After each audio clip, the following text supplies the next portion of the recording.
everyone. Thank you for your patience. We have a little bit technical issues and we just figure it out. So again, on behalf of the organizers, thank you for joining our Canada-China webinar on staffing and the recruiting industry, brought to you by HiTrends, specifically reports on the Canadian tech business and analysis of emerging trends in tech, and Canada's Supernova Entrepreneurship and Innovation Center, which provides a platform to connect Canadian startups with Chinese investors. My name is Dolly Shao. I'm COO of Toronto News, a rising media platform committed to delivering authentic and valuable information that resonates with the Chinese audience. I'm so thrilled to host the conversation between the leading players in staffing and recruiting industry in Canada and China. Before I introduce my panel, I would like to give a shout out to our partners and sponsors that make this happen. Epic Scale, Victoria Education Group, Beijing Changfeng Information Technology Industry Alliance, Femi Nishi, and EO Equal Ocean. Now, it's my great pleasure to introduce our panel. Our first panelist is Ms. Meng Chang, Director of BOSS直聘Research. Ms. Chang graduated from Beijing University and then went to Columbia University to pursue a master's degree of sustainability management. She worked as an analyst in New York City Department of Transportation and was a journalist at Global Times before joining BOSS直聘Research, affiliated to BOSS直聘, a leading Chinese recruiting platform. Our second panelist is Loui Ke, founder and CEO at KE Solution. Loui received a Bachelor of Math from University of Waterloo, and he has extensive working experience with top employers like RBC, TD Securities, Sun Life, to name a few, and also in different capacities. In 2014, he founded KE Solutions, a company that is specialized in corporate consulting and career consulting. Last but not least, Mr. Keith Liu, Chief Revenue Officer at TimeSaved. Actually, Keith and I, we go way back. We both graduated from the MBA program from the Schulich School of Business, York University, almost 10 years ago. Keith wears a lot of hats. He is a serial entrepreneur and also advisor and mentor for about 100 startups. Recently, he founded Epic Scale, Canada's premier accelerator that focuses on a hands-on approach to scaling some of Canada's highest potential businesses. He is Chief Revenue Officer at TimeSaved, a data platform that enables staffing agencies to better engage their clients and workers in North America. Okay, without further ado, let's get it started. So my first question to our panelists is, what brought you to the industry? So who wants to go first? All right, I'll go first. Okay. Yeah, you know what? As someone who has built a lot of businesses and who advises a lot of businesses, we tend to look for industries that have a lot of opportunity. Perhaps it's a legacy industry, and staffing and recruiting has certainly been here for probably one of the oldest industries, in the world. But it has a lot of opportunity to grow and to evolve.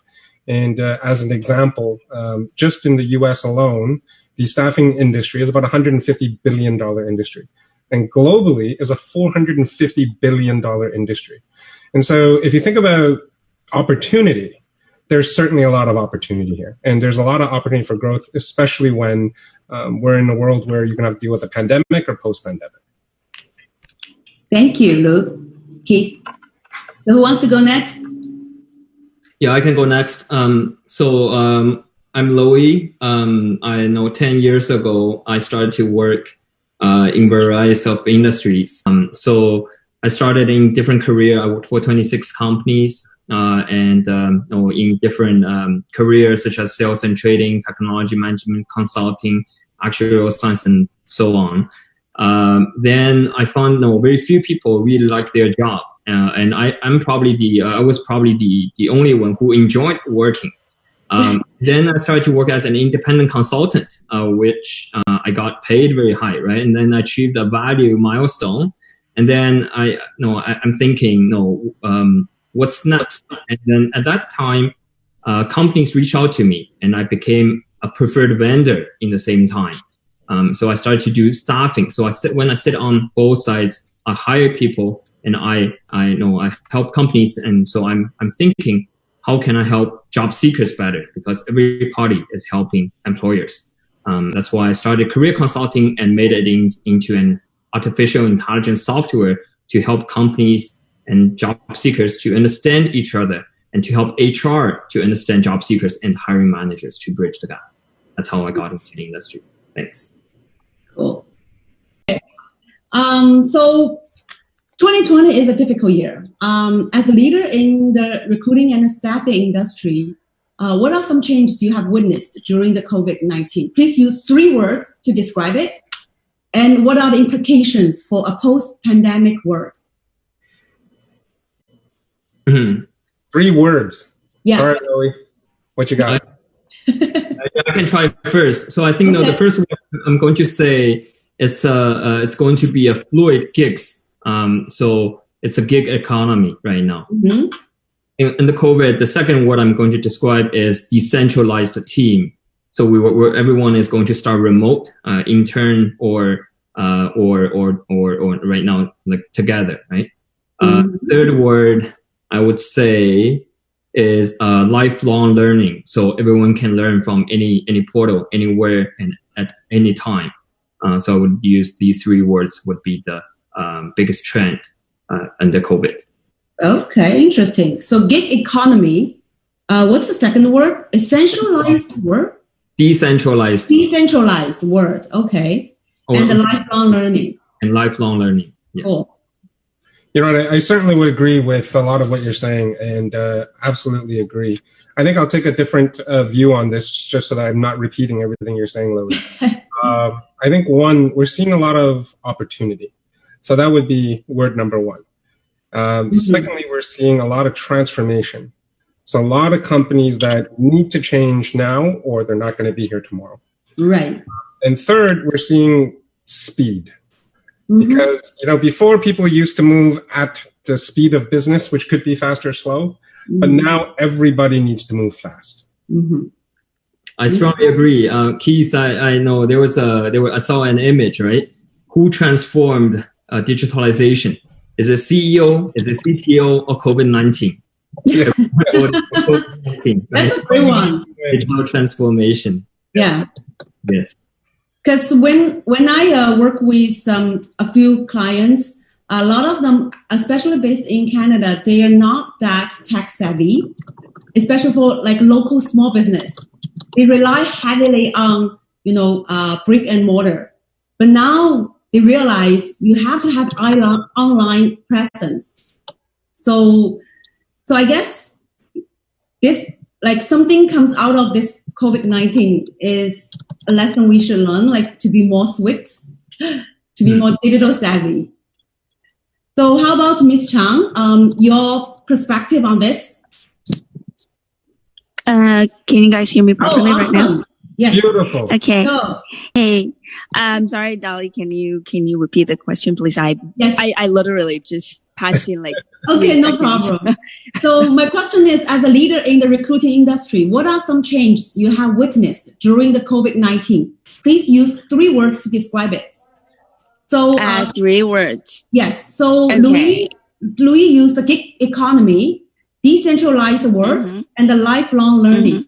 And the keys used opportunities, transformation, and speed.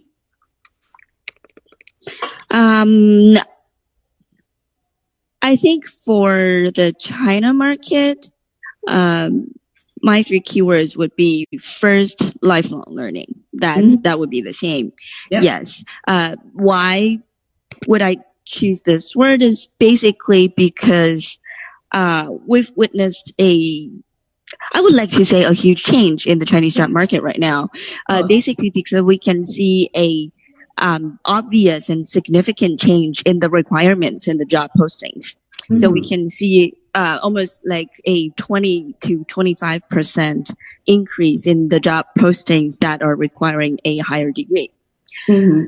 And yes, for the second, I don't want to use gig economy because, based on a series of social reasons, gig economy in China is still, in its burgeoning phase. So it's not really a big economy right now. I won't call it economy, but the second, I guess is a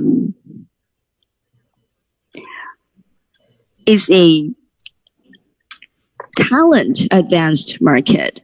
Why would I call that? Mm-hmm. Is because we can see a better negotiation position for great talents right now. It seems like a little bit weird, right? Because we don't have that much positions outside. Yes. So it seems like opportunities are more precious. But actually, companies are actually competing for more. Yes, they're competing for top talent. So actually top talents are the top precious, are the golden mine right now in the market. So if you are a top talent, okay, go out and just vouch for talent. Yes. So the third one, yes, technology. We are seeing so many companies that are trying to switch online. Yeah. That's both the challenge and the opportunity. And if I would like to say it's challenges more than the opportunities, or at least it's a little bit harder. Yes. A lot of the people and a lot of the companies are trying to switch online. So they have to find the right talents that they don't have before. Mm-hmm. And actually the talents are also trying to find more skills to be switching online. Mm-hmm. You know, most of the people, like what we are having right now, it's a little bit embarrassed that we are actually people working in technology, but we're facing and sort of like a situation right now. And I apologize for that, but no, it's fine. It seems like, yes. Yeah. So that's my 3 words. Okay. Since you missed our first question, I'm going to give you a bonus question. So, okay, thank you. Last December, BOSS直聘issued a human capital trend report in 2020. It was issued last December. And I'm wondering if, Ms. Chang, you could shed some light on what have changed and what haven't due to the COVID-19 pandemic. Because I believe when you issued that report, you didn't see that coming. And now we're in the middle of 2020. Actually, you know what? Because our talent report is not exactly based, on a 1-year thing.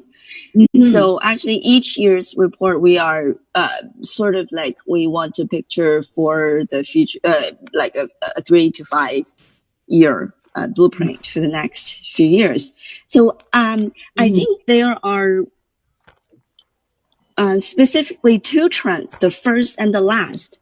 The first is about a diverse or more dividend competition between talents and companies. So it's a network. Yes. So this one is even more severe. The competition is even more severe. That hasn't changed. And the second one is about lifelong learning. That's what I've mentioned. Mm-hmm. So it seems like learning and skill enhancement has been raised to a more important position than ever. Mm-hmm. It seems that if you don't have the proper skills, you are almost losing the chances to the margins on the current job market. Yes. So the first one and the last one about competition, dividend competition and lifelong learning that can surpass your comfort zone have been more strengthened. And if we want to say something different, it's maybe number 3. That's when we talk about talent flow. Okay. When we were not talking about the pandemic, we don't have this thing. Mm-hmm. Talent flow has been facing, or we have been seeing a great picture of a greater talent flow, more flexibility, better policies, no hukou, no household registration threshold. Kind of the mobility between the cities. Yes. Right? Mobility between cities, between city clusters, between everything, between industries, between job posts, between companies, between everything has been better more than ever. But because of the pandemic, no one wants to move. The mobility, it's not no one wants to move. People still wants to move. Mm-hmm. yes, we can see like a 47-50% of mobility during the spring job market before in the past 3 years. The intention is still there. People still want to move because the reality restrictions, I believe that's a worldwide situation right now. Yes. Right. Okay, cool. So Keith, when you answer my first question, you kind of touch upon a little bit, the staffing and the recruiting industry generates about like over 15 billion in revenue towards Canada's economy. I assume the number is probably more shocking in China. So I want to ask you guys, where do you see the opportunities, like more specifically in this staffing and the recruiting industry? I can start. So what's interesting is there's an organization in the U.S. called Staffing Industry Analysts, and they just came up with a report that basically tried to, now this is post-COVID or since COVID, they've done some analysis. And so to correct the numbers before us, it's 150 billion in the U.S. staffing, and globally is about 450. So it's a relatively big market. And prior to COVID, we were expecting something like a 17% year-over-year growth. But the worst case scenario that we're seeing for 2021 in the US is still a 10% growth. And in China, it's a worst case scenario is a 4% growth. But the best case scenario is still a 17% growth in 2021. So as an industry, it's still going to grow because at the end of the day, people are still going to work. People are still going to need jobs. And as was discussed, as skill sets need to change, as there's going to be more gig type of jobs and careers moving forward, then therefore this industry is just going to get busier and busier. It's interesting. Any other taker on this one? Yeah, so add to Keith's point, I really want to say on COVID changed a lot, combining with what Kathy and Keith are saying. So Kathy mentioned it's a talent war. So I think in recruitment, pre-screening, that's very important. The sooner you reach out to the talent, the greater chance you win the talent war. And the second thing is, when under COVID, employee relations is very hard to manage. As people, you don't see each other. Like the retention and loyalty is facing a lot of challenges. So how do you keep your organization engaged with your employees and also your talents? There's a golden rule: your talents or your candidate is also your customer. Right. So how do you maintain the relationship with your employees or talents? That's a critical problem. Hey guys, so as for me, I think the staffing industry, or let's say the recruiting industry, is facing maybe two trends. The first one is about under COVID. That's what we have mentioned about. Actually, before the testing thing, I overheard you guys talking about you are basically not having your offices anymore, right? Yeah, if you are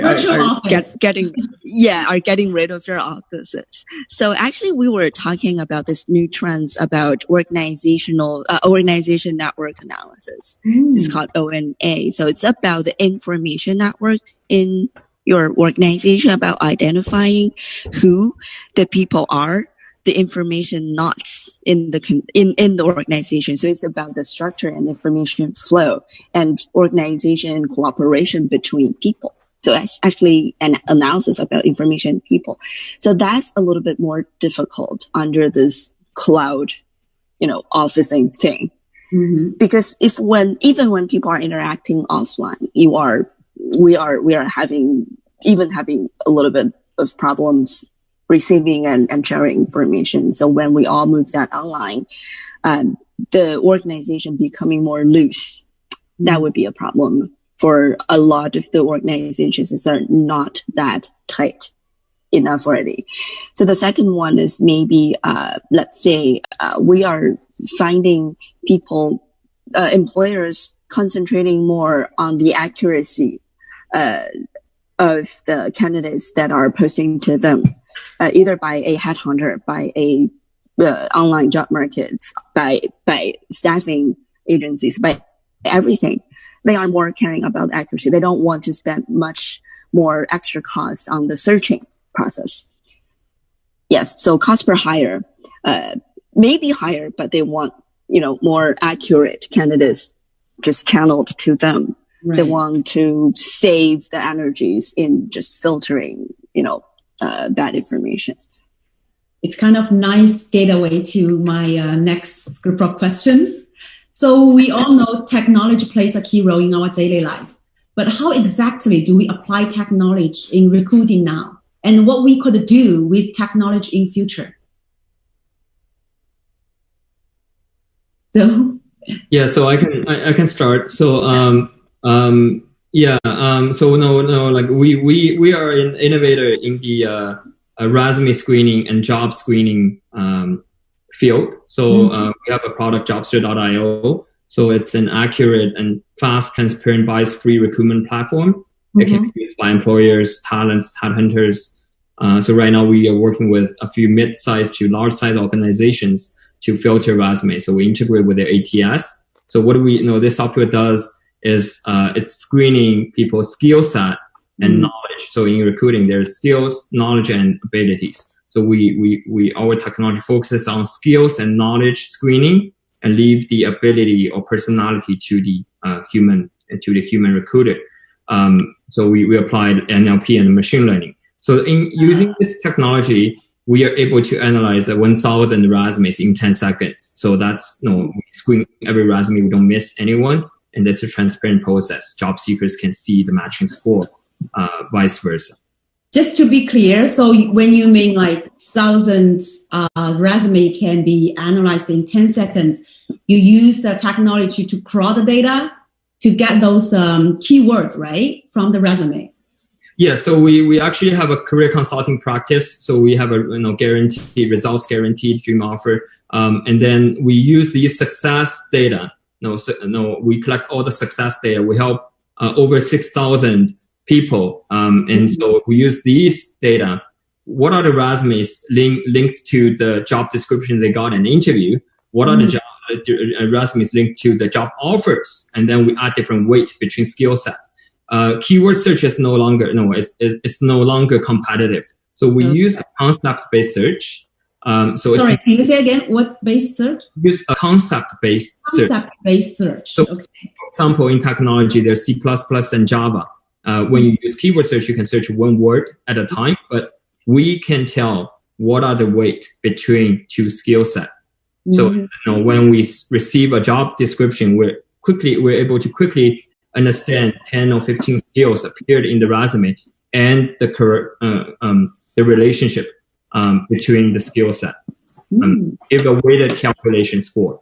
Okay, it's pretty interesting. So you're actually doing that now, right? Yes, right now it's used by mid-sized to large-size corporations. Also, staffing agencies are our top users. Does it like bias towards function? Like, maybe developer, like IT manager, those type of position will be more easily to get grasp on, but like marketing person or copywriter may not fit, or does that work for all function? That's a brilliant question. Actually, this is industry specific.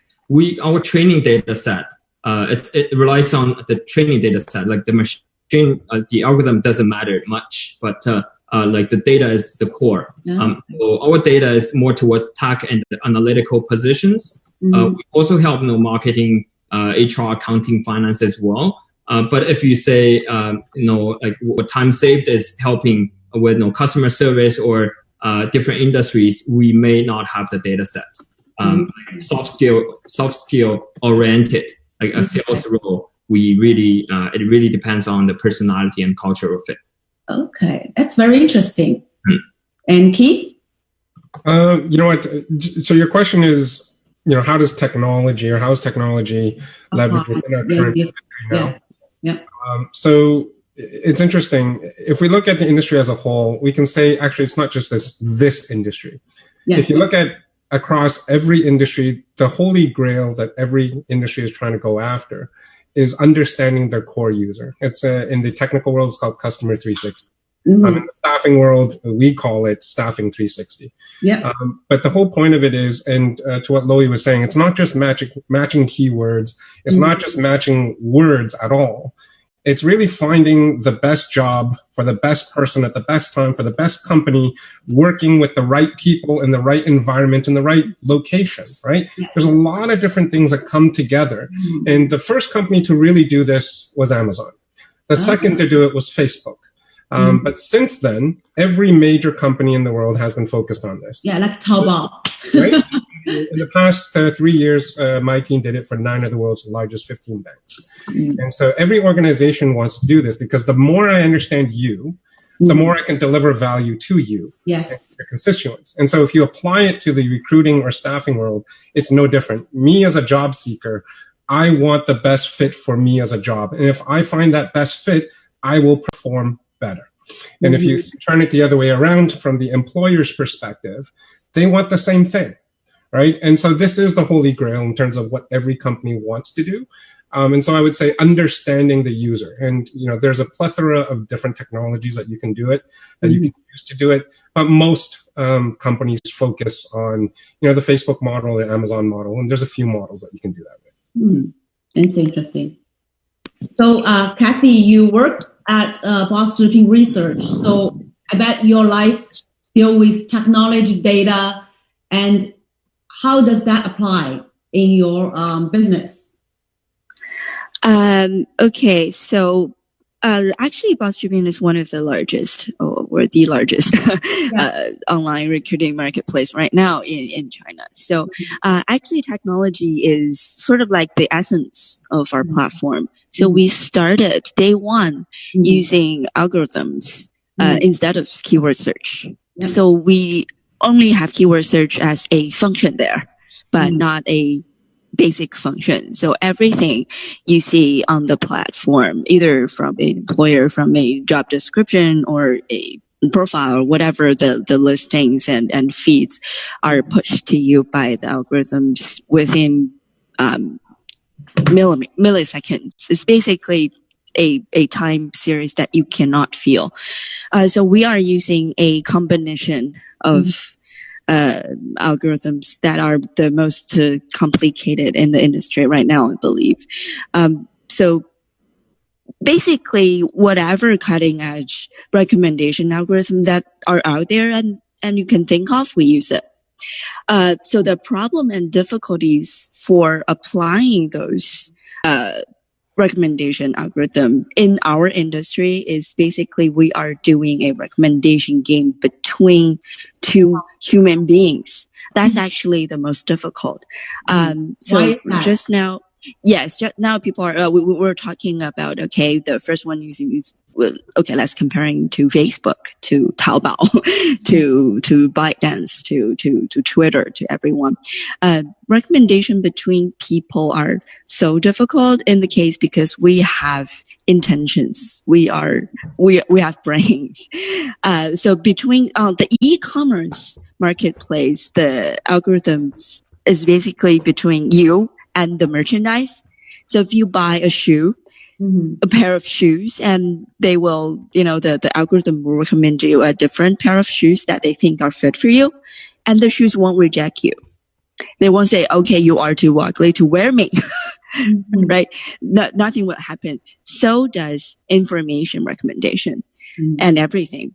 So our only two matching markets that are so difficult between human beings are, wedding is not wedding, the loving match market and us and the recruiting industry. There are so many interactions between people that are so random. Yes, the recommendations the computers cannot pick up. So yes, that's the point. That's actually the most difficult point. We are all using, every major platforms is using complicated algorithms. There are a series of them. We catch the static data. We catch your information, your skills, your experience, your education background, everything. But the interactions between people, your current emotions, that can really decide something important are not catchable. So that's the way how we are actually using so many things outside the field. We are using psychology. We are using physics. We are using something called opinion dynamics. Yes, we are using so much different concepts and models from other subjects into this field. So I guess that's maybe the trend of our industry, is that we are doing a people business. Yeah. That's actually a kind of relief to me. So technology is not everything. We human beings still cannot be replaced, right? That's the value. Yes, we are very confident for that. So what do you see in future? Will like AR, VR play a role in our recruiting and staffing industry? Yes, I actually do, because we are having this online interview function. I see. Yes, it's kind of a popular thing right now, but we are still having that problem the same as VR and AR and everything. That like video is still a video. We are a screen off, but we are miles apart. Yes, that still feels not human. Okay, interesting. Don't you guys feel like that? It's like the online interview seems to be a new trend and is indeed popular. So does video conferencing.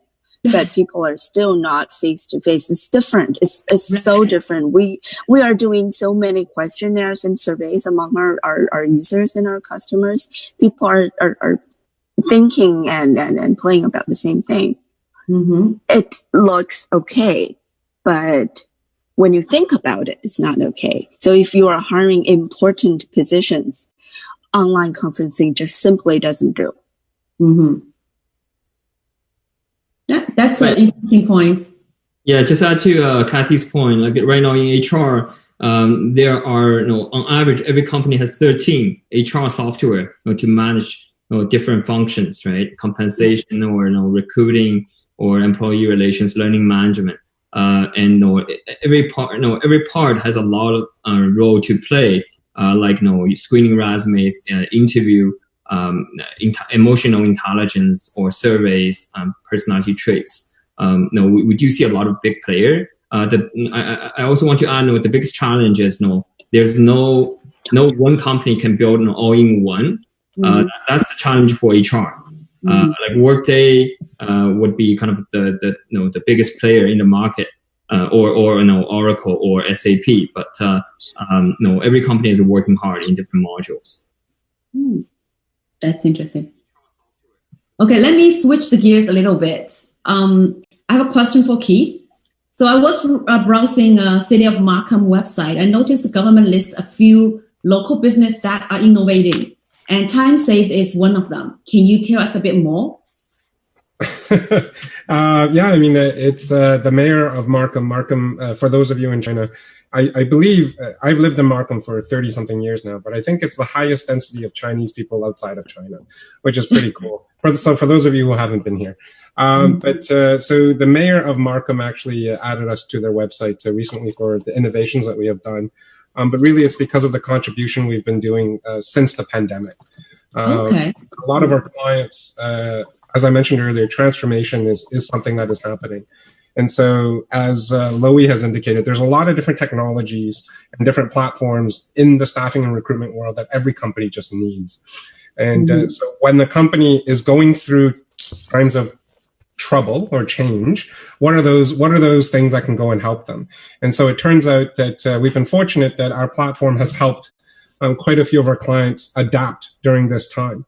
And the example was one of our clients. They were a new client of ours.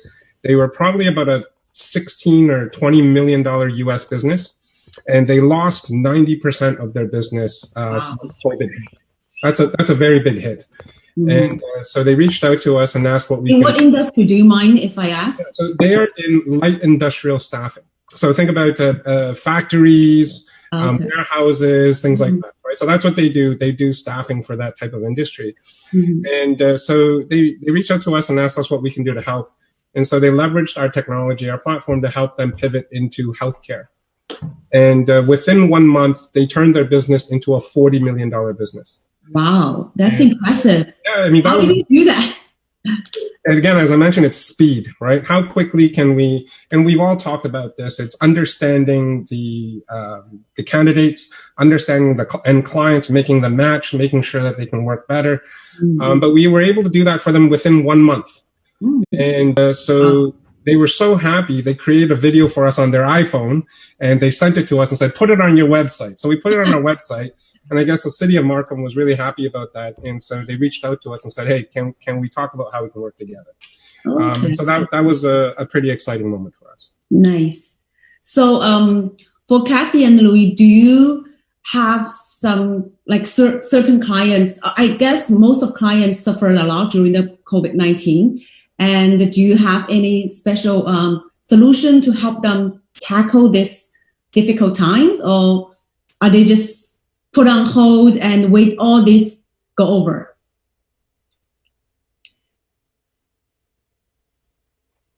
Go ahead, Keith. I can go ahead. We actually pivoted our career consulting to help people who got laid off. So we are providing services to the career consulting services to people who need a career transition.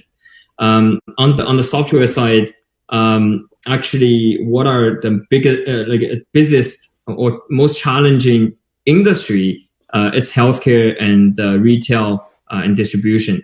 So when they're frontline workers, it is hard to collect resumes. Even very few, you see a lot fewer resume applications to one role, just because people are worried about the COVID. And then thanks for all the frontline workers who are still on their role. And also, for a lot of tech companies, we do see the growth if they're in the cloud industry or IT infrastructure support industry. Also, there's a growing trend for 5G related companies like IoT. It's providing different device connect to people's life using wireless. Also, digital marketing. We do see a growing trend in digital marketing and or sales or programmatic advertising. Also, like credit risk, like government. It's related to policy. Government started to lend money to small SMBs. So a lot of credit risk lending solutions. So a lot of fintech companies, they are growing, they're hiring as well. But for traditional business, if you're on the operation side, there are a lot of cutoffs. Okay. And Kathy, do you want to add something? Yes. We are, actually the Chinese market, it's a little bit different. That's why we need your input. Yes. So we are actually, as a platform, we're actually doing both technologies and, sort of like campaigns. So we are using, the verticalized campaigns to help different groups of people. So specifically, actually, I believe it's not a China specific issues, because this year we find that specifically there are a few groups of people that are facing the more difficulties, namely college graduates. College graduates are facing a much harder situation specifically this year. Yeah. Because actually when companies are facing challenges in bad economies. Yes, they freeze headcount. And, the fresh out of school employees are the lightest burden that they can bear. So, and the second group is the blue collar workers. So, we were talking about talent flow, about about mobilities. Actually, a important trend or an important strand of the talent mobility comes from China's blue-collar workers. They are having better pace. They are actually shifting their careers upper on the ladder. A lot of the young blue workers are actually searching for white-collar jobs, and they are good. They're okay with it. They are doing good. But this year it seems like the chances, actually the doors are chances are already fewer than before. So, and actually the pandemic is affecting offline businesses. Yeah, for sure. Yes, a lot than online business. Like, we can see the food business, the whole catering business, restaurants, cinemas, right? The whole travel industry we don't know how to survive. So that's the big problem. Also. Yes. And also, so we sort of, we catered different campaigns and different products for different groups of people.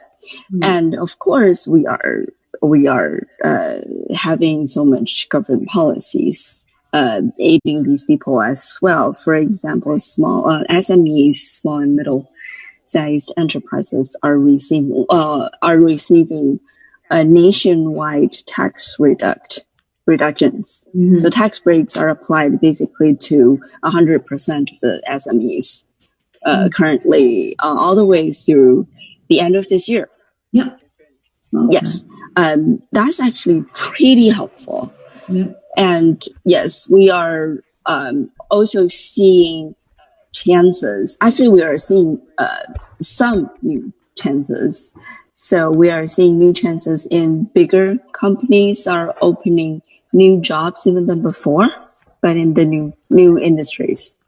Of course, mainly technology related. So we are actually seeing fewer, for example, we are seeing fewer working chances for college graduates in this one, but we are seeing more in the technology front. We are seeing more 5G jobs. Mm-hmm. We are seeing more cloud computing jobs. Mm-hmm. Yes, so that applies to both markets, like Canada and China, right? It's the similar trend, although we have pretty different culture backgrounds. Yes. So the new things are growing. So there are new chances there. But if you want to go there, you have to have the same, the proper skills. Right. I just would like to once again thank you, our panel, and also thank our partner EcoOcean again. Founded in 2018, EcoOcean, an international arm of EO Company, a leading Chinese tech media and investment research organization, aims to become a global platform for technology innovation and strives to make technology inclusive, accessible, and transparent. I guess we have a couple key takeaways from the panel discussion. Basically, I think technology is a key word for future. And we are still irreplaceable in terms of the technology. We just need to be more digital savvy to grasp the technology and to apply that into whatever we are doing. Actually, I just have one more question for the panelists. So what do you see the future? I mean, after all this going away and the staffing the recruiting industry, did we get any setbacks because of the COVID-19? Or will we strive after the post-pandemic world? Well, ladies first. So what do we see the future, right? It's a fortune-casting thing. Yeah, it's a forward-looking thing. Actually, I would like to stay optimistic regarding things because people are quite resilient. Yeah. That's what we see. That's really what we see. We can see a lot of the companies that are in the struggling industries are finding so innovative things to sustain themselves. It might not be a long-term thing, but actually we've been finding so much opportunities that they basically created for survival, but find it a new increasing point. So the first thing is that I would like to say in a still increasing economy and a large market, both in China and in Canada, opportunities are still, so vast and so big outside. It's just, you have to find the eyes to find them. It's basically a lot of the times we are finding, okay, the businesses that are actually surviving and actually are reviving, they are the ones that are smart enough. They just think a little bit outside of the box and they just got it. So that's the first thing. Let's stay optimistic. Yes, let's stay positive. And the second thing is we really thinking about the opportunities and trends in our industry, is use the technologies wisely. We've been finding this different and mentality in our industries. Hiring industry doesn't need technology. This is somebody's mentality for sure. They think, okay, why do they have cutting edge technique? What's the fancy in pairing people up? It's just matching a job description and a CB, right? What's the matter for that? It's not it. So, actually we are advocating for more, talents in the technology, whatever technology, AI, cloud computing, data science, whatever cutting edge technologies we needed, and we are actually using it, and we are using it well. So we are sort of like wanting people to believe, to be confident about this industry, is that it's a tech savvy thing. It's a sexy thing. So we really want people to believe that, and we want people to join us. Okay, cool. Yeah. Keith and Louis? Sure. The future, given that I'm a serial entrepreneur and a scale-up advisor, I'm very optimistic about where things going. And of course, I don't want to be blind to the obvious. There have been a lot of challenges. We have to acknowledge that a lot of companies have struggled. A lot of people have struggled. And this is real, right?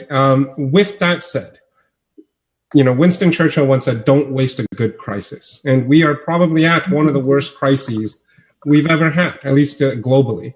And the companies and the people and the organizations that find an opportunity here to transform, to change, to adapt.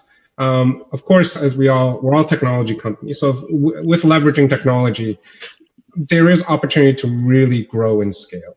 And as someone who advises quite a few businesses, we're seeing that all the time.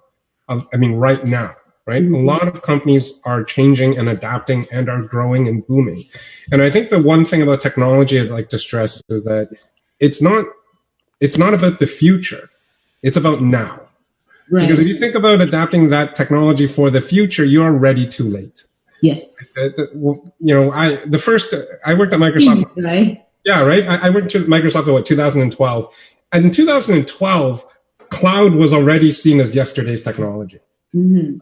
We can't talk about the new technology that's coming out because if you're already thinking about that, it's already too late. Yeah. You have to be adopting it now. And it's not supposed to be this really difficult thing. It's up to organizations like KE Solutions, like BOSS trping, and like TimeSaved to help you adopt these technologies into your business operations so that you can have a profitable and successful business. And that's why we're in this together. But I am very optimistic, and I feel like this is a great opportunity for the smart businesses. And Louis? Yeah, so I can agree more with Keith. Last year I spoke at a TED Talk about AI, how AI is going to transform the world. I think COVID just pushes faster. The world will be smarter. It's more transparent. Especially I want to add one more dimension, that's Gen Z. So it's it's not the digital pioneer, it's the digital native segment. They are the main workforce in the future 10 years. So from Industry 4.0, a computerized and smart solutions, right now, we need to companies or staffing or tech companies, we need to be more talent focused. So last year, we're talking about Gen Z, diversity and inclusion. But this year, I think we should be talking more about customer experience, create a more talent-centric solution, and use AI to, buzzword doesn't mean much. Like you have to show your audience, and you have to slice and dice your customers, customer segments, and make it useful for your target audience. That's good. So we actually have one question from the audience. So the question is, if a college student major in accounting and the person is afraid that AI could replace accountants in a few years, would that be a real thing? That's a valid concern, I guess. Because a few months ago, I read an article saying that there is an article on Washington Post or New York Times. Actually, it was written by a machine, not a real person. So if journalism can be replaced, accountants, I guess, might be easier. What's your take on that? So I can make some comments on that. So I started programming in 1992, right? So the first version of computer, and then I started data mining in that's called data mining in 2009. Then 2014, 13 transformed to data science.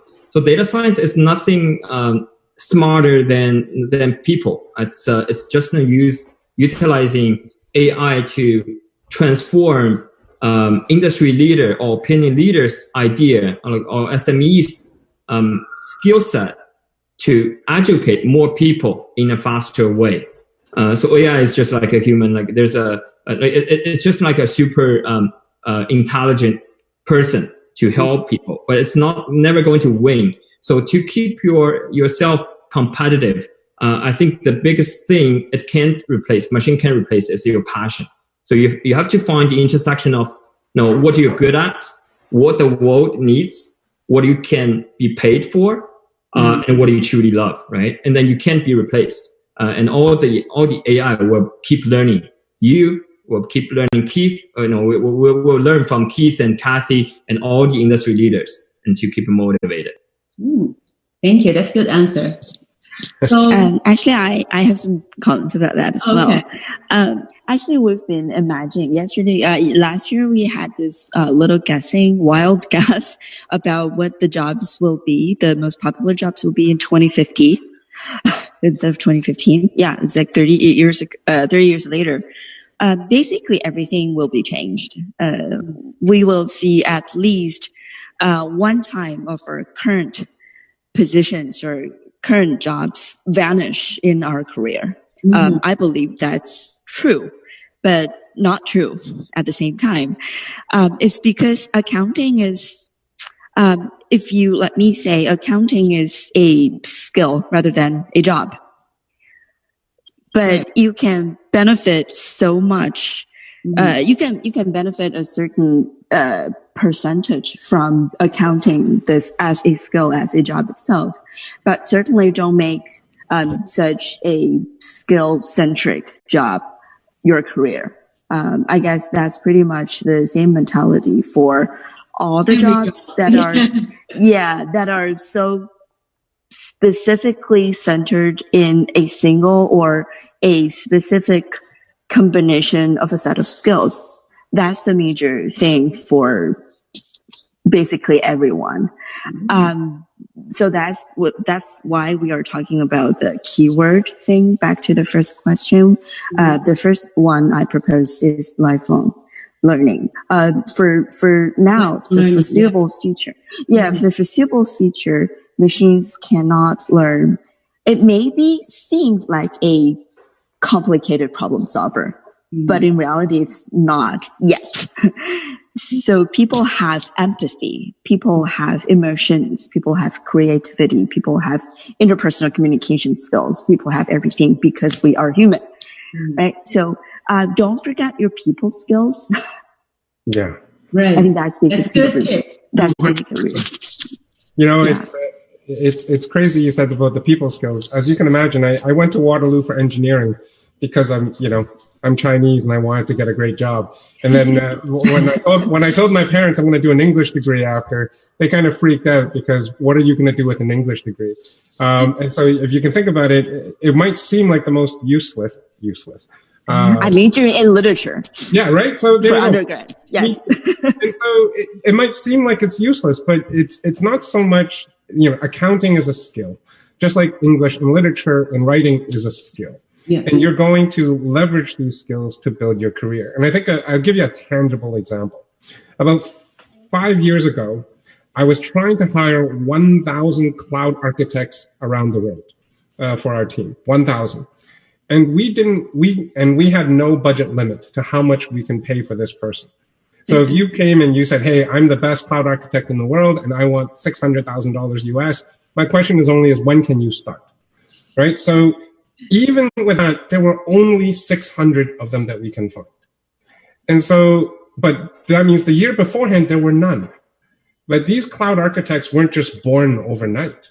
Mm-hmm. Previously they were server engineers or back end or, database, exactly. Right? So people will transform, people will change. And so I wouldn't look at it so much as a bleak future. It's just that, as my two peers have said numerous times, it's lifelong learning. Yeah. And that's a part of being a successful professional and a successful enterprise. As long as you grow, as long as you learn, as long as you transform, you're going to have a great career. It's a beautiful closing remarks for our panel discussion. So keep on learning and enjoy the world you are facing. Again, to our panelists, thanks for a lively and informative panel discussion. To our audience, thanks for tuning in. And we do apologize. We have a little bit technical issue in the beginning. Thanks for your patience. Have a great evening or have a great day if you join us from China. Bye.